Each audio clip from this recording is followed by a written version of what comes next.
Hello and welcome to Doom Does DVD, and this is Disney Classics number 30, Beauty and the Beast. This is a tale as old as time, although it occurs to me I don't know if that's actually the case or not. I realise I don't know anything about what the source material is for this. I'm going to guess it's based on an old book, but I don't know that for sure.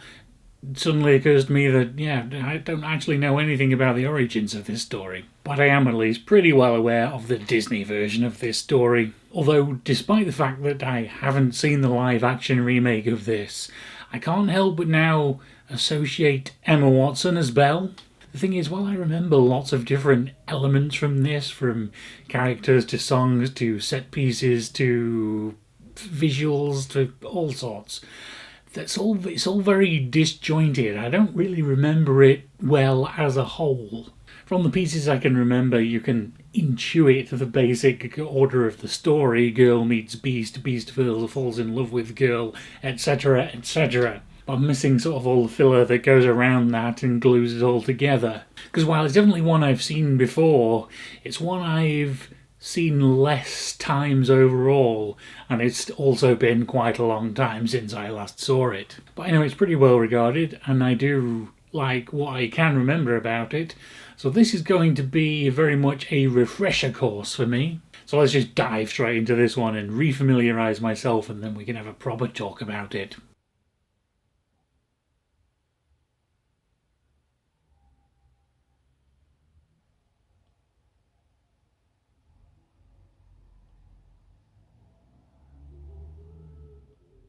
So, for me at least, I think this is probably peak Disney. If you were to ask me to describe a typical Disney film, it's this I would be describing. Enchanted castles and mysterious princes, great animation with lavish colours and fluid motions and strong thick lines, fantastic music throughout. And it's interesting, having been through this Disney journey so far, to realise that it took 30 films to get to that point. And technically there's still another 26 to go, many of which I've not actually seen, so that this might not be the peak, but I think it probably is. What's interesting about this though is it's also kind of like the culmination of the best of everything that's come before it. There's lots of this that kind of harkens back to previous films in the Disney Classics collection, particularly Sleeping Beauty.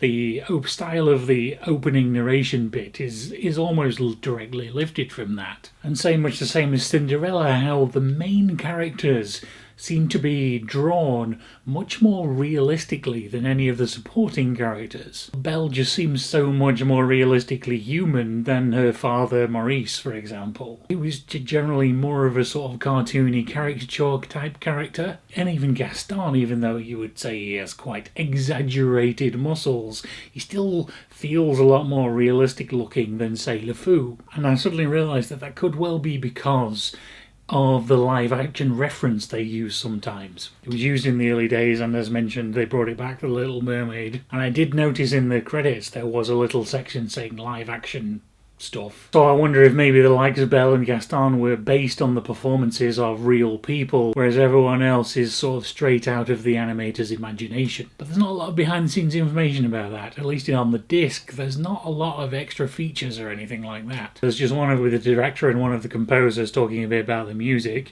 and something about the Broadway show version that came later, which I didn't even bother watching. What is interesting is that there are two versions of the film on this disc, which I didn't know was a thing. There's the original theatrical version and there's a special extended cut. I didn't have the time to watch them both, so I decided to watch the original version, and it seems, based on that feature with the director and composer, that the extra thing in the extended version is one extra song sequence. There's apparently a bit where all the staff as animate objects in the Beast's castle sort of sing a bit about wishing to be human again, and which was apparently mostly just cut for time. It dragged things on a bit too much. So I think by the sounds of it, well, that's interesting. The theatrical version is the one to go with. Oh, and of course I talked about not knowing what the source material for this was, and it turns out it is of course based on a book, a French one, which I have never heard of. But given the setting, it's also not surprising that it's a French novel. And so overall for this one, pretty much fantastic. There's very little I can say to complain about this one. It even gets away from the traditional Disney and fairy tale trope of love at first sight. It takes its time and makes it it feel real. The characters develop. They don't just instantly fall in love based on seeing each other, which actually makes it feel nice and based on character rather than just, say, physical attraction, which I guess is the whole point of the story, because you're not supposed to be physically attracted to the beast, I suppose. But that just makes it so much more interesting. But at the same time, it doesn't take itself too seriously. It's also fun throughout the process. Basically, the only even close to negative thing I wrote in my notes while watching this was that Belle's a bit kind of nosy, particularly when she's like exploring the castle and the West Wing in particular. But of course, if she wasn't, that wouldn't get the story rolling quick enough, so that's only a minor complaint. And that's just how it feels like to me, that if it was me, that would feel a little disrespectful to the host, although at this point she's kind of more of a prisoner than a guest, so that's a whole different situation anyway. But yeah, overall, I love this one. What did you think of this one? Tell me about that in the comments down below. Thank you very much for watching, and I will see you again next week with Aladdin.